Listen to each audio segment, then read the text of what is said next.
Hello students, चलिए चलते हैं अपने नेक्स्ट सेगमेंट में, जो कि स्टेशनरी वेव का लास्ट पार्ट है। मैं इसे कहूँगा कि study of air column vibrations. ठीक है, तो एयर कॉलम वाइब्रेशन में आज हम क्या क्या देखने वाले हैं। तो एयर कॉलम वाइब्रेशन में होता है organ pipe one side open and organ pipe both side open. ठीक है, दो टाइप के ऑर्गन पाइप हमारे पास में है, open at both ends, open at one and. वो हमको देखना है, उसमें स्टडी करना है कि एक्चुअल में कैसे वाइब्रेशंस होते हैं। और उसके बाद का सेगमेंट आएगा एंड करेक्शन का, what is and correction and why it is applied. और उसके बाद लास्ट पॉइंट आएगा द रेजोनेंस ट्यूब एक्सपेरिमेंट। ठीक है, उसके ऊपर हमारे चैप्टर क्लोज हो जाएगा। तो हम यहाँ पर जो है स्टेशनरी वेव को कंप्लीट करने वाले हैं। तो उसके लिए हम यहाँ एक बहुत ही इंपॉर्टेंट पॉइंट जो कि है एयर कॉलम वाइब्रेशन, उसको समझ लेते हैं। तो देखिए, एयर कॉलम वाइब्रेशंस में हमारे पास में दो टाइप के इंस्ट्रूमेंट्स होंगे, और इसको बोला जाता है क्लोज्ड ऑर्गन पाइप, और दूसरे को बोला जाता है ओपन ऑर्गन पाइप या open pipe. What is organ pipe actually, ये समझ लेते हैं। ऑर्गन पाइप क्या होता है? तो ऑर्गन पाइप का मीनिंग होता है एक सिलिंड्रिकल ट्यूब, चाहे वो एक साइड से ओपन हो या बोथ साइड से ओपन हो, एक सिलिंड्रिकल ट्यूब को ऑर्गन पाइप बोलते हैं। Why organ? ऑर्गन मीन्स उसको माउथ ऑर्गन से बजाया जाता है, उसको माउथ पीस से बजाया जाता है। हम उसको ऐसे बांसुरी जैसे होती है ना, फ्लूट जैसे होता है, तो फ्लूट को भी हम ऑर्गन पाइप में गिनते हैं।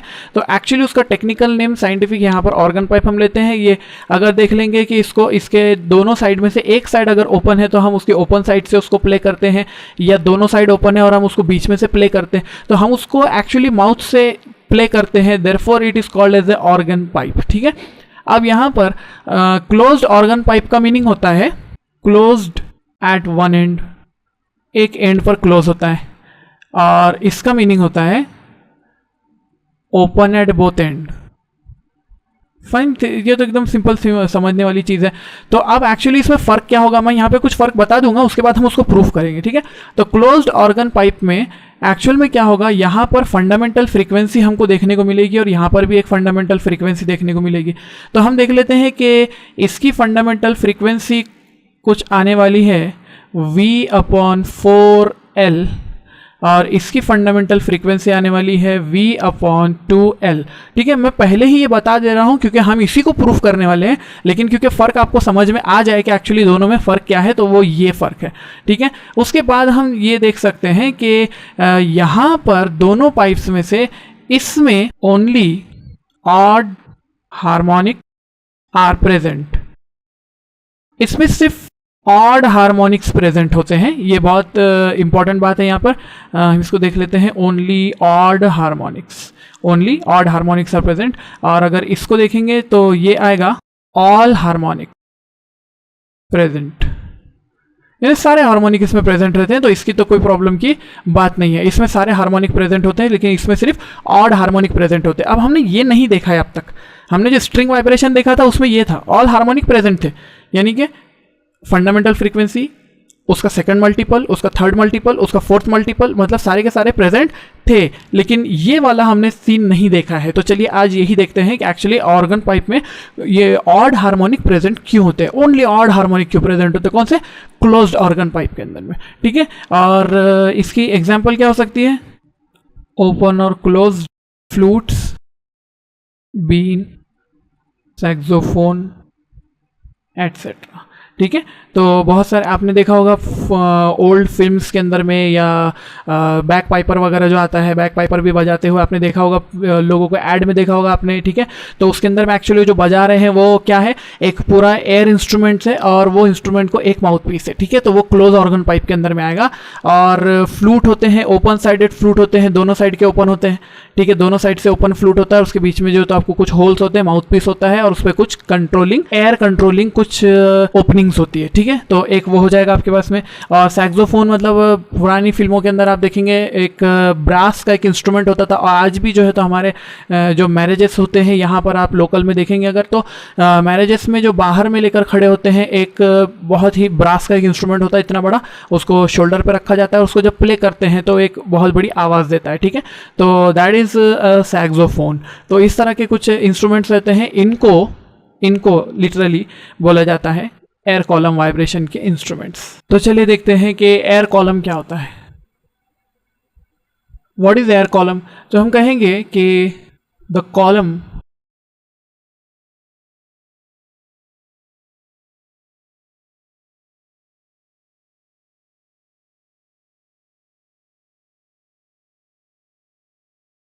देखिए, तो what is the air column? The air column is the column of air in the cylindrical tube which produces sound when resonate with the external source, that is tuning fork। तो हम देखते हैं कि एक्चुअली एक समझ लो ये है air column, ठीक है। ये एक ट्यूब है जो कि क्लोज्ड एट वन एंड है, तो मैं इसको बोलता हूँ कि pipe closed at one and, ठीक है। ये वाला है हमारा pipe closed at one and.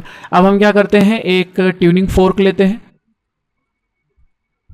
और इस ट्यूनिंग फोर्क को हम प्ले करते हैं। इस तरह से ट्यूनिंग फोर्क प्ले होने वाला है, यानी कि उसका फोर्क जो है वो वाइब्रेट करने वाला है इस तरह से, ठीक है। जब ये वाइब्रेट करता है तो होता क्या है, एक्चुअली मैं आपको एयर कॉलम की थोड़ा सा और डेप्थ में ले जाना चाहूँगा कि यहाँ पर रेजोनेंस होता कैसे है और ये कैसे प्रोड्यूस करता है हमारे साउंड को, ठीक है। तो ये साउंड प्ले कर रहा है।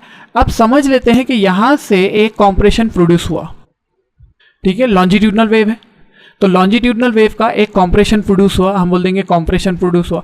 ये कॉम्प्रेशन चलता गया तो यहाँ पे कौन आएगा, यहाँ पे आएगा रेयरफैक्शन, उसके बाद में आएगा फिर से कॉम्प्रेशन, फिर से आएगा रेयरफैक्शन, फिर कॉम्प्रेशन, रेयरफैक्शन और कॉम्प्रेशन, ठीक है। इस तरह से बहुत सारे रेयरफैक्शन कॉम्प्रेशन बनते हैं इसमें। लास्ट वाला है हमारा कॉम्प्रेशन, समझ लो ये कॉम्प्रेशन नीचे तक आ गया।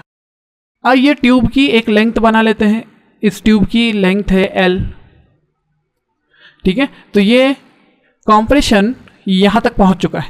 अब ये कॉम्प्रेशन जब रिजिड एंड से टकराता है तो आपको पता है क्या होता है, कॉम्प्रेशन जब रिजिड एंड से टकराएगा तो कॉम्प्रेशन रिटर्न एज कॉम्प्रेशन, है ना।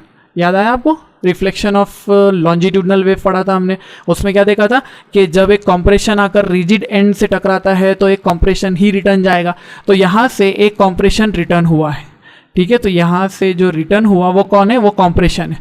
फिर बनेगा रेयरफैक्शन, फिर बनेगा compression, rarefaction, compression, rarefaction and compression, ठीक है, इस तरह से। तो ये वाला हमारा कॉम्प्रेशन वापस यहाँ तक पहुँच गया। अब ये कॉम्प्रेशन जब यहाँ पहुँचा, मैं ट्यूब को थोड़ा और वाइड कर देता हूँ समझने के लिए। अब देखिए बहुत इंपॉर्टेंट चीज़ है यहाँ पर, ये कॉम्प्रेशन हमारा वापस यहाँ पहुँच गया, लेकिन अब ये जो है ये ओपन एंड है। ओपन एंड से आपको पता है रेयर मीडियम से जब टकराता है, ये है from rigid and, from rigid and, और हम ये कहेंगे कि कॉम्प्रेशन रिटर्न एज रेयरफैक्शन, कहाँ से, फ्रॉम फ्री एंड ना, उसको फ्री एंड बोल सकते हो या रेयर मीडियम बोल सकते हो। रेयर मीडियम है बाहर में, ठीक है, ये बाहर को रेयर मीडियम समझ लो, इसको रेयर बोल दो और हम इसको डेंसर मान रहे हैं। अंदर वाला जो मीडियम है हमारा, इसको हम डेंसर मीडियम मान रहे हैं, समझ लो। तो ये डेंसर मीडियम है हमारा और ये रेयर मीडियम। ऐसा क्यों कहा हमने, ये बात भी समझने जैसी है कि देखो ये एयर कॉलम है, अंदर भी एयर है बाहर भी एयर है, समझने वाली बात है। अंदर एयर है बाहर भी एयर है, लेकिन अंदर के जो पार्टिकल है एयर के वो कन्फाइंड है, ज़्यादा मूव नहीं कर सकते, बांध के रख दिया है आपने किसी को। मतलब एक बंदा जो बाहर रोड पर फिर रहा है और एक बंदा जो जेल में बंद है, दोनों में से फ्री कौन है, ऑब्वियसली रोड वाला ना। तो ठीक है, ये वाले वैसे ही है, रेयर मीडियम है, ये फ्री एंड वाले है, ये फ्री है, ये पार्टिकल कुछ भी कर सकते हैं बाहर, मोशन इनका ज़्यादा होगा, इनका कन्फाइंड मोशन होता है, ठीक है, कन्फाइंड मोशन, इसीलिए इसको डेंसर मीडियम और इसको रेयर मीडियम हमने बोला है। अब देखो क्या होगा ज़रा, जब रेयर मीडियम से टकराते हैं तो कॉम्प्रेशन का कौन वापस जाएगा, रेयरफैक्शन वापस जाएगा, है ना। कॉम्प्रेशन का रेयरफैक्शन, कॉम्प्रेशन, रेयरफैक्शन, कॉम्प्रेशन, वो आगे का ठीक है जाने दो, आगे क्या होगा जाने दो। यहाँ पे कौन बना, रेयरफैक्शन ना, हमको इससे काम है सिर्फ, ये रेयरफैक्शन बना। हमारे ट्यूनिंग फोर्क ने क्या प्रोड्यूस करा था सबसे पहली बार, कॉम्प्रेशन, ठीक है। फिर ये वेव ऐसा गई, टकरा कर वापस आई कॉम्प्रेशन, और अब वो रेयरफैक्शन जैसे रिफ्लेक्ट हुई। जब रेयरफैक्शन जैसे रिफ्लेक्ट हुई तब तक हमारे ट्यूनिंग फोर्क ने फिर से एक रेयरफैक्शन बना दिया, हमारे ट्यूनिंग फोर्क ने भी रेयरफैक्शन बनाया। ध्यान से देखिए, एक एक सीक्वेंस को याद रखिए। कॉम्प्रेशन बना, ट्यूनिंग फोर्क ने बनाया कॉम्प्रेशन, कॉम्प्रेशन फौरन नीचे गया, रिजिड एंड से टकराकर कॉम्प्रेशन ही वापस आया, ये कॉम्प्रेशन यहाँ से रेयरफैक्शन जैसे रिफ्लेक्ट हुआ, और तब तक हमारे ट्यूनिंग फोर्क ने रेयरफैक्शन बनाया, मतलब अभी एक वेव पूरी नहीं हुई है, कॉम्प्रेशन प्लस रेयरफैक्शन मिलाकर एक वेव बनती है। तो अभी एक कॉम्प्रेशन बना था, ये जल्दी से जाकर नीचे से वापस आया और तब तक इसने रेयरफैक्शन बनाया। दोनों रेयरफैक्शन यहाँ पर मिल गए हैं, देखिए यहाँ पर दोनों रेयरफैक्शन क्या हो गए हैं, सुपर इम्पोज हो गए हैं, और हमको यहाँ पर मिला रेजोनेंस कंडीशन, रेजोनेंस। अब हमको मिला रेजोनेंस और यहाँ पर लाउड साउंड प्रोड्यूस होता है, लाउड साउंड प्रोड्यूस होगा रेजोनेंस की वजह से, ठीक है। तो रेयरफैक्शन के साथ में यहाँ पर सुपर इम्पोज हो गया। क्या आपको सीक्वेंस पूरी समझ में आई? फिर से देख लीजिए क्या हुआ, एक कॉम्प्रेशन बना, नीचे जाकर रिजिड एंड से टकराकर कॉम्प्रेशन वापस आया, वो कॉम्प्रेशन ऊपर के फ्री एंड से टकराकर रेयरफैक्शन बना, तब तक हमारे ट्यूनिंग फोर्क ने रेयरफैक्शन प्रोड्यूस कर दिया। और कैसे प्रोड्यूस करता है रेयरफैक्शन? ट्यूनिंग फोर्क के जब फोर्क प्रॉन्ग्स बाहर की तरफ मूव करते हैं, दोनों भी प्रॉन्ग्स बाहर की तरफ मूव करेंगे, तो वो एक कॉम्प्रेशन प्रोड्यूस करेंगे एयर में, एयर पार्टिकल को दबाएंगे ना नीचे, ठीक है, कॉम्प्रेशन प्रोड्यूस किया। और जैसे ही वो प्रॉन्ग्स वापस अंदर की तरफ आते हैं, तो हमारा जो ट्यूनिंग फोर्क के नीचे की एयर होती है, वहां पे क्या हो जाता है, एक बड़ी स्पेस प्रोड्यूस होती है, दैट इज रेयरफैक्शन। तो इस तरह से वो रेयरफैक्शन और कॉम्प्रेशन प्रोड्यूस कर सकता है, और ये हुआ रेजोनेंस, और ये रेजोनेंस इस तरह से ट्रैवल करता है, और यहाँ पर इस रेजोनेंस की वजह से स्टेशनरी वेव सेटअप होती है, ठीक है, स्टेशनरी वेव सेटअप होती है। तो मैं इसको कंक्लूड कर दूं, यहाँ पर लिख लेते हैं। ओके, सो लेट्स सी, मैंने यहाँ पर पॉइंट वाइज लिख दिया है, वही पॉइंट्स जो मैंने आपको कहे अभी, कि suppose a compression is produce by tuning fork at open end, ये वो कॉम्प्रेशन प्रोड्यूस हुआ, this compression travels in the tube and reflected from rigid end as compression, ये कॉम्प्रेशन ये ट्यूब में जाता है रिजिड एंड से, समझ लीजिए हम इसको भी यहाँ से कन्फ्यूजन हटा देते हैं, तो ये कॉम्प्रेशन आपका यहाँ से ट्रैवल किया, और ये compression reflect back as compression, ये रिफ्लेक्ट बैक करता है यहाँ से, और कॉम्प्रेशन जैसे वापस आता है, कॉम्प्रेशन जैसे वापस आया, when it reaches the free end it reflected again as a rarefaction now, when it reaches the free end it reflected again but as rarefaction now, ये यहाँ से जब फ्री एंड पर पहुंचेगा तो ये एक बार और रिफ्लेक्ट होगा, लेकिन अब रेयरफैक्शन जैसे रिफ्लेक्ट होगा, ठीक है।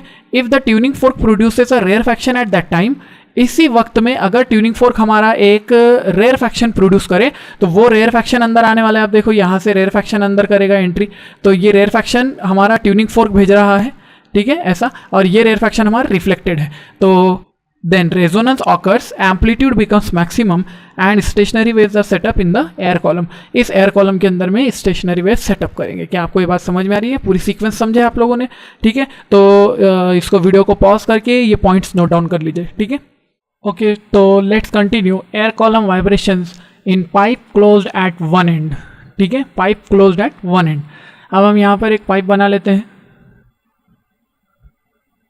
एक एंड इसका क्लोज है, ठीक है। तो इस एंड क्लोज पर, और यहाँ पर हमारा ट्यूनिंग फोर्क है, ठीक है, ये हमारा ट्यूनिंग फोर्क है, और ये समझ लीजिए ये प्ले हो रहा है, ठीक है, इस तरह से ये प्ले हो रहा है, समझ लीजिए। अब यहाँ से एक कॉम्प्रेशन बनेगा, वो कॉम्प्रेशन यहाँ से नीचे जाकर कॉम्प्रेशन टकरा कर आया, रेयरफैक्शन बना, तब इसने एक रेयरफैक्शन प्रोड्यूस किया, ठीक है। तो हम ये कहते हैं कि एक कॉम्प्रेशन प्लस एक रेयरफैक्शन मिलाकर टोटल कितना होता है? एक वेव फॉर्म होता है, ठीक है ना, एक वेव बनती है, और एक वेव बनने का टाइम पीरियड कितना होता है? टी होता है। तो देखो ये लेंथ को बता देंगे। अब यहां पर देखो क्या होने वाला है, इसको कहते हैं बाउंड्री कंडीशन। तो यहां पर बाउंड्री कंडीशन क्या बनने वाली है? देखो, in the time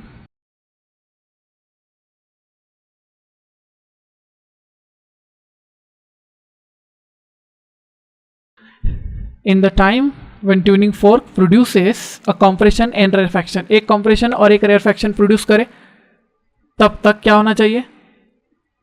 The wave should travel distance 2L, 2L का डिस्टेंस, एक L नीचे जाकर एक L वापस आना चाहिए हमारे कॉम्प्रेशन ने, मतलब हमारी वेव ने। तो वेव ने 2L का डिस्टेंस कवर करना चाहिए। मीनवाइल इसने क्या प्रोड्यूस करना चाहिए? एक कॉम्प्रेशन, उसके बाद एक रेयरफैक्शन। तो देखो, एक कॉम्प्रेशन एंड एक रेयरफैक्शन दोनों प्रोड्यूस करने के लिए जो टाइम लगता है उसको कैपिटल टी बोलते हैं। तो यहाँ पे हमारा टाइम कितना हो रहा है? पहले मैं इसको ऐसे लिख देता हूँ, time is equals to distance upon velocity, ठीक है ना। तो देयरफॉर हम क्या बोल सकेंगे कि टाइम कितना है? T/2। एक कॉम्प्रेशन और रेयरफैक्शन दोनों प्रोड्यूस करने के लिए T टाइम लगता है, तो एक कॉम्प्रेशन प्रोड्यूस करके उसके बाद वाला रेयरफैक्शन जस्ट प्रोड्यूस करना है अगर, तो उसके लिए कितना टाइम लगेगा, T/2 लगेगा, क्योंकि एक कॉम्प्रेशन और रेयरफैक्शन मिलाकर कैपिटल T बनता है। लेकिन यहाँ पे सिर्फ एक कॉम्प्रेशन जाकर वापस आया, तब तक इसने एक रेयरफैक्शन बना दिया, तो उसको T/2 बोलते हैं। तो ये होगा T/2, it is equal to, ठीक है, इट इज इक्वल टू क्या होना चाहिए, यहाँ पर टाइम T/2, डिस्टेंस कितना है 2L, और वेलोसिटी कितनी है वेव की, वेव वेलोसिटी इज v, ठीक है, ऐसे हो जाएगा। तो ये कितना हो जाएगा 2 to 4, तो capital T is equals to 4L upon velocity.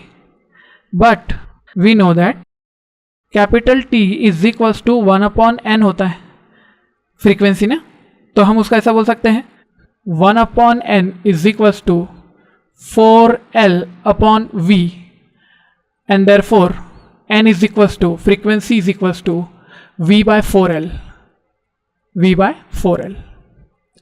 This is the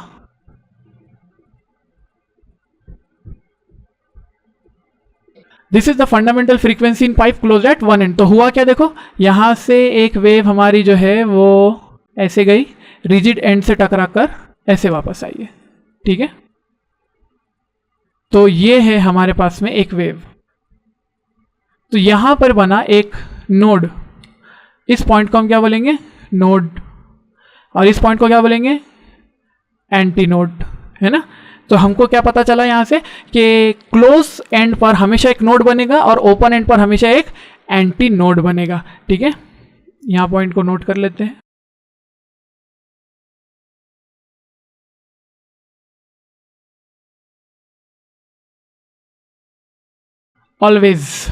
always ये होने वाला है कि नोड फॉर्म होगा एट क्लोज एंड और एंटी नोड फॉर्म होगा एक ओपन एंड पर, ठीक है। तो ये है हमारे पास में फंडामेंटल फ्रीक्वेंसी। थोड़ी देर पहले देखिए मैंने यहाँ पे जब क्लासिफिकेशन किया था और मैंने बताया था उसके अंदर में क्या था, फॉर्मूला यही था ना, frequency is equals to v by 4L, ठीक है। अब यहाँ पर हम v की वैल्यू क्यों नहीं पुट कर रहे हैं, तो हम यहाँ पे लिखेंगे वेयर, यानी फॉर्मूले में v is velocity of longitudinal wave, longitudinal है ना, ये आपको हमारा स्ट्रिंग खत्म हो गया, मतलब कि आपका ट्रांसवर्स खत्म हो गया। अभी क्या है, वेलोसिटी ऑफ लॉन्जिट्यूडिनल वेव, और वेलोसिटी ऑफ लॉन्जिट्यूडिनल वेव का फॉर्मूला क्या होता है, under root of elasticity modulus divided by density, ठीक है, ये वाला फॉर्मूला होता है। लेकिन हम ये फॉर्मूला अभी यूज़ करने वाले नहीं हैं, हम ये इसको ऐसे ही रखने वाले हैं, ठीक है। L is the length of the tube, length of the tube just ऐसे होगा, ठीक है। ओके स्टूडेंट्स, तो let's move on two modes of vibration of air column, और ये हमारे पास में आएगा फर्स्ट। यहाँ पे मैं लिख लेता हूँ कौन सा एंड है हमारा, closed pipe, pipe closed at one and, pipe closed at one and, इस बात को समझ लीजिए, ये वाला हम देख रहे हैं, ठीक है, pipe closed at one and. तो ये सबसे इंपॉर्टेंट है, इसको क्लोज्ड पाइप भी बोलते हैं, जस्ट एक सिंपल शॉर्ट क्लोज्ड पाइप। पहला पॉइंट इसको बोलेंगे हम फंडामेंटल मोड या फर्स्ट मोड, फर्स्ट मोड बोलो या फंडामेंटल मोड बोलो, one and the same, fundamental mode या फर्स्ट मोड। इसमें होगा क्या देख लो जरा, this is a close and, this is open and, तो यहां पर बनेगा ये वाला पॉइंट हमारा बन जाएगा नोड, ये वाला पॉइंट बनेगा एंटी नोड, ठीक है। Total length is equals to, lambda का फॉर्म बोलो, ये लूप है क्या, पूरा कंप्लीट लूप है ये, नहीं है ना, कितना ये हाफ लूप, तो हाफ लूप के लिए लैम्बडा कितना होता है, अगर एक लूप को लैम्बडा बाय 2 बोलते हैं तो इसको क्या बोलेंगे, लैम्बडा बाय 4 बोलेंगे, ठीक है। इसकी वैल्यू है लैम्बडा बाय 4। जिसको समझ में नहीं आया उसको ये लूप याद रखना चाहिए, एक लूप है ना, एक लूप, तो ये जो लूप होता है इसको क्या बोलते हैं, लैम्बडा बाय 2 बोलते हैं, कंप्लीट। एक लूप कंप्लीट होता है तो उसको लैम्बडा बाय 2 बोलते हैं, 2 लूप मिलाकर एक लैम्बडा होता है, ये हम पहले देख चुके हैं, इसीलिए मैं दोबारा बताऊंगा नहीं यहाँ पे। अब यहाँ पर आपको दिखाई दिया कि एक नोड बना है, यहाँ पर एक एंटी नोड बना है, ये मिनिमम वैल्यू है, तो हम कहेंगे यहाँ पर नोड्स कितने बने, नोड्स 1, एंटी नोड्स 1, दोनों भी। लेंथ की value lambda by 4, therefore lambda लिखेंगे तो कितना आ जाएगा, 4L आ जाएगा, ठीक है। हमारे पास में फॉर्मूला है, वी नो दैट, क्या है हमारे पास फॉर्मूला, एक फॉर्मूला हमारे पास में v is equals to n lambda, ठीक है ना। तो अगर ये वाला फॉर्मूला है तो इससे हो जाएगा हमारे पास में n is equals to v by lambda हो जाएगा। चलो लैम्बडा की वैल्यू रख देते हैं, तो देयरफॉर वैल्यू आ जाएगी n is equals to v upon lambda की वैल्यू कितनी है 4l। इस मेथड से भी हमने निकाला तो फंडामेंटल फ्रीक्वेंसी कितनी आई v/4l। पहले वाला जो हमने निकाले थे वो कौन सा था मेथड, उसमें टाइम पीरियड वाला केस हमने लगाए थे। इसके अंदर में कोई बाउंड्री कंडीशन नहीं, डायरेक्ट मैंने इसको v equals to n lambda से बता दिया, आंसर कितना आया सेम। ठीक है ना, समझ में आ रही बात, ये सेम आता है। तो हम इसको बोलते हैं this is fundamental frequency, this is fundamental frequency, this is fundamental frequency. ठीक है, तो ये वाला केस आपको ये बात समझ में आई है। चलिए दूसरा देखते हैं, second case, second mode. Second mode में देखिए क्या होगा, दिस इज अ पाइप। अब सेकंड मोड में भी देख लीजिए आप क्या होने वाला है, नोड एंटी नोड को एक एक बढ़ा देते हैं। तो यहाँ पे कितने हो जाएंगे, देखिए नोड्स कितने, मैं यहाँ लिख देता हूँ, nodes equals to 2, anti nodes equal to 2। अब एंटी नोड भी 2 रखना है तो बोले तो यहाँ पे तो एक एंटी नोड बनने वाला है, ये तो डेफिनेट है, और यहाँ पे एक नोड बनने वाला है, ये भी डेफिनेट है। ठीक है, एक नोड बनने वाला है, इधर एक एंटी नोड बनने वाला है। तो अब इसके बीच में और एक नोड एडजस्ट होने वाला है और एक एंटी नोड एडजस्ट होने वाला है। ठीक है, इसके बीच में एडजस्ट होगा। तो चलिए बनाते हैं, कैसे बनेगा। तो यहाँ से हम देखेंगे अगर, तो मैक्सिमम डिस्प्लेसमेंट वाला जो पॉइंट होता है उसको एंटी नोड बोलते हैं, ये वाले पॉइंट को नोड बोलते हैं, एंटी नोड, नोड और ये एंटी नोड। क्या ये बात बराबर है। ठीक है, तो हमारे पास में आप अगर देखेंगे तो यहाँ पर लूप्स कितने बने हैं, देख लो ज़रा, यहाँ पर लूप्स कितने बने हैं। तो मैं कहूँगा एक 1 लूप कंप्लीट और ये हाफ लूप, इसको बोलते हैं λ/2 और इसको बोलते हैं λ/4। दोनों को ऐड करें कितना हो जाएगा, 3 λ/4। तो हम कहेंगे length total is equals to 3 λ/4। Total length कितने में डिस्ट्रीब्यूट हो गई है, 3 λ/4, ये हो गई टोटल लेंथ। तो चलिए इसको पॉइंट को यहाँ पे नोट कर लेते हैं कि L is equals to 3 λ/4, therefore lambda equal to 4l/3 है ना। Therefore v is equals to n lambda, n is equals to v by lambda. बार बार इसमें λ1 बोल देता हूँ उसको मैं, इसको भी λ1 बोल देंगे, λ1 बोल देंगे। ये सेकंड मोड है ना हमारा, दूसरा मोड है, तो λ1 आ जाएगा। λ1 की वैल्यू कितनी है 4l/3, तो यहाँ पे पुट कर देते हैं, ये हो जाएगा v/4l/3। ठीक है, ऐसे आ जाएगा। तो मैं इसको ऐसे लिख दूँ, n1 frequency 1 is equal to 3 times v/4l। What is v/4l, देखिए v/4l कौन है, n की वैल्यू है, तो इसको ऐसे लिख देंगे, n1 is equals to 3 times n। इसको क्या हम ऐसे बोल सकते हैं, फर्स्ट ओवरटोन इक्वल्स टू कितना हार्मोनिक है, थर्ड हार्मोनिक। अरे बोलो, है ना, कितना है, थर्ड हार्मोनिक है ना। First overtone equal to third harmonic, ये कितना हार्मोनिक है, ये फर्स्ट हार्मोनिक है, ये थर्ड हार्मोनिक है और फर्स्ट ओवरटोन है। ठीक है, लास्ट में बताऊंगा आपको मैं इसका फर्क क्या होता है बोल के। तो ये मिला सेकंड मोड। चलिए next, now the third mode, third mode of vibration. इसके अंदर में हम देखेंगे कि इसके अंदर नोड हो जाएंगे हमारे पास में, नोड्स 3 हो जाएंगे, एंटी नोड्स भी 3 हो जाएंगे। ठीक है, चलो बनाते हैं। यहाँ पर एक एंटी नोड, यहाँ पर एक नोड। पहले ये बेसिक इतना बना देने का। अब कितने चाहिए आपको, और 2 नोड 2 एंटी नोड चाहिए। तो मैं इसको बनाऊंगा, यहाँ पर बनेगा एक नोड, फिर बनेगा एक एंटी नोड, फिर बनेगा एक नोड, यहाँ पे एंटी नोड बना, यहाँ पे बनेगा एक नोड, यहाँ बनेगा एक एंटी नोड, यहाँ बनेगा एक एंटी नोड, यहाँ बनेगा एक नोड, फिर से एक एंटी नोड, एक नोड और ये लास्ट वाला एंटी नोड। ठीक है, चलिए तो इसको कंप्लीट करते हैं इस वर्जन को। ठीक है, तो इस तरह से हमारे पास में कितने लूप बने, टोटल लूप।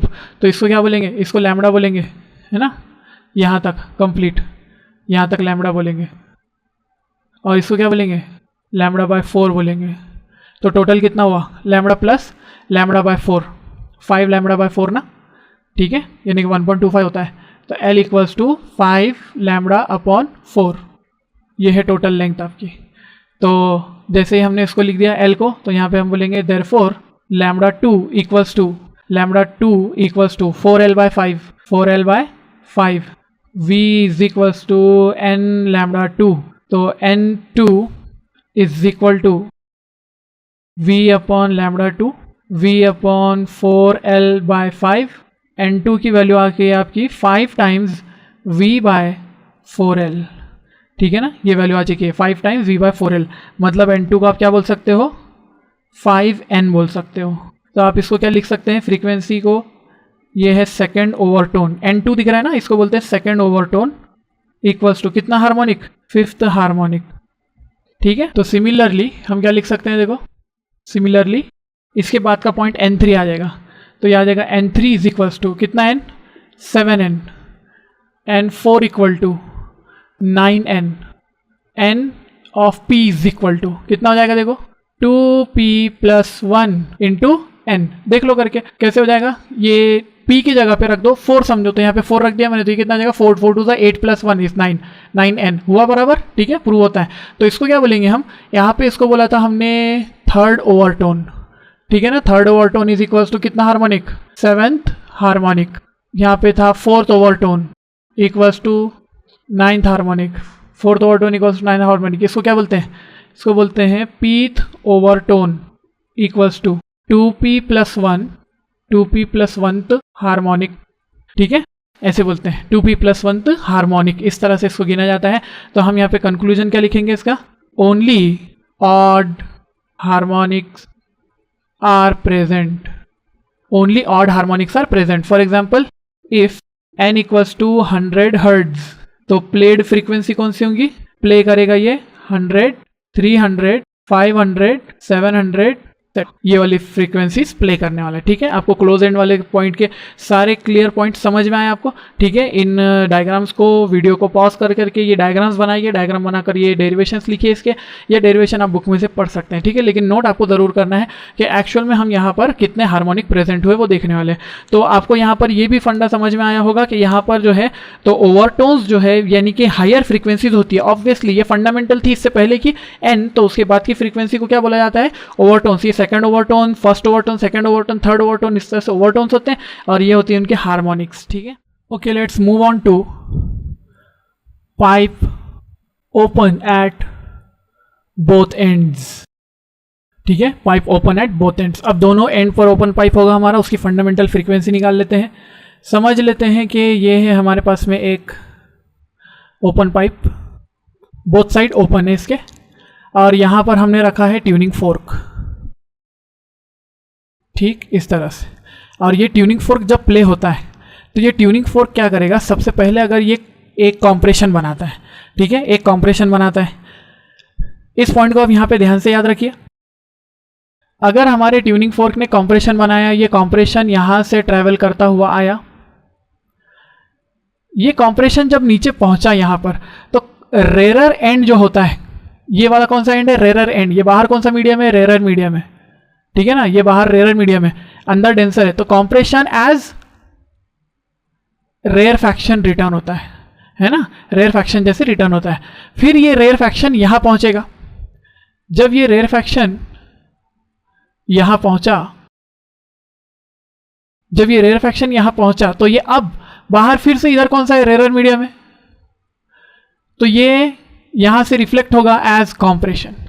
ठीक है, तो कॉम्प्रेशन आया, रेयर फैक्शन जैसे वापस हुआ, रेयर फैक्शन गया, रेयर फैक्शन का कॉम्प्रेशन बनकर वापस हुआ। अब ये एक कॉम्प्रेशन है और तब तक हमारा ट्यूनिंग फोर्क एक कॉम्प्रेशन प्रोड्यूस कर देता है, यानी एक कंप्लीट साइकिल हो जाती है, एक कॉम्प्रेशन प्लस एक रेयर फैक्शन। मतलब एक ये कॉम्प्रेशन इसने फेंक दिया यहाँ पर, ये कॉम्प्रेशन नीचे जा रहा है, ये टकरा कर जब आ रहा होगा यहाँ से, तब इसने एक रेयर फैक्शन भी प्रोड्यूस किया होगा। फिर ये रेयर फैक्शन हमारा ऊपर आया और यहाँ से आकर ये कॉम्प्रेशन बना, जैसे कॉम्प्रेशन बना तो हमारे ट्यूनिंग फोर्क ने फिर एक कॉम्प्रेशन बनाया, तो ये कॉम्प्रेशन और कॉम्प्रेशन मिलकर यहाँ पर रेजोनेंस करते हैं। ट्यूनिंग फोर्क का कॉम्प्रेशन यहाँ पर बनाते हैं रेजोनेंस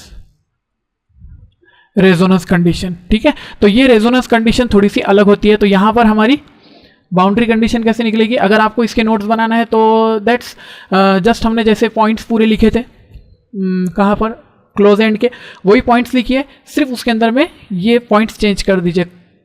कॉम्प्रेशन का रेयर फैक्शन हो जाएगा, वापस आने को रेयर फैक्शन का फिर से कॉम्प्रेशन हो जाएगा, और तब तक हमारा ट्यूनिंग फोर्क के कॉम्प्रेशन बना देता है। तो बाउंड्री कंडीशन कैसे लिखेंगे फिर, boundary condition, time is equals to distance upon velocity. Time लगेगा कैपिटल टी, डिस्टेंस होगा 2l अपॉन वेलोसिटी। ठीक है, कैपिटल टी को 1/n लिख सकते हैं, तो ये हो जाएगा 1/n is equals to 2L by v, यानी कि ये n is equals to v by 2L. This is the fundamental frequency. This is fundamental frequency in open pipe. ठीक है, ओपन पाइप के अंदर में दोनों तरफ में एंटी नोड बनता है. यहाँ पर दोनों तरफ एंटी नोड बनता है, मतलब बीच में एक नोड बना होगा. ठीक है, एक नोड बीच में बना होगा. तो इस तरह से ये कुछ फॉर्म होता है, स्टेशनरी वेव सेटअप होती है, और इस तरह की कुछ स्टेशनरी वेव होती है. ये नोड होता है, ये वाला एंटी नोड हो जाता है, और ये वाला भी एंटी नोड हो जाता है. ठीक है, तो इस तरह की स्टेशनरी वेव सेटअप होगी. इसको हम फंडामेंटल मोड कहते हैं. ये है आपकी लेंथ L. ठीक है, बाउंड्री कंडीशन मैंने बताई, ये वाला पॉइंट मैंने आपको बताया, फंडामेंटल फ्रीक्वेंसी निकाले. तो इसी को क्या कहते हैं, ये मोड कौन सा है, इसको फंडामेंटल मोड बोलते हैं. फंडामेंटल मोड है ये. ठीक है, फंडामेंटल मोड. कितने नोड है यहाँ पर नोड्स है 1 और एंटी नोड्स है 2. इससे कम पॉसिबल ही नहीं है. 2 से कम एंटी नोड कभी हो ही नहीं सकते. एंटी नोड 2 ही होंगे इसके दोनों एंड्स पर. तो एंटी नोड कितने, 2, और नोड कितना है, 1. ठीक है, ये कम से कम पॉसिबल है इसके अंदर में. तो मिनिमम पॉसिबल फ्रीक्वेंसी बजाने वाले मोड को फंडामेंटल मोड बोलते हैं. ठीक है ना, ये बात क्लियर है. मिनिमम फ्रीक्वेंसी बजाने वाला mode is called as fundamental mode. तो इसका सेकेंड मोड देखते हैं अब यहाँ पर. सेकेंड मोड में क्या होगा, देखो एक एक बढ़ा देते हैं. नोड्स कितने, तो हम लिखेंगे nodes equals to 2, anti nodes equals to 3. एक एक बढ़ा दिया दोनों को. तो चलिए बनाते हैं. ये है हमारा ओपन पाइप, और इस ओपन पाइप के अंदर में यहाँ देखेंगे तो ये कौन है, ये एंटी नोड है. ये कौन है, ये भी एंटी नोड है. तो एंटी नोड कितने हो गए, 2 हो गए. अब एक और एंटी नोड आना चाहिए बीच में. तो यहाँ एक एंटी नोड आ रहा है, मतलब नोड कहाँ पे आएंगे, यहाँ आएगा नोड और यहाँ आएगा एक नोड. ठीक है, इनके बीच में, जस्ट उनके बीच में आता है, इसीलिए मैंने उसको ऐसे ड्रॉ कर दिया. और अब हमारी वेव कैसी बनेगी, यहाँ पर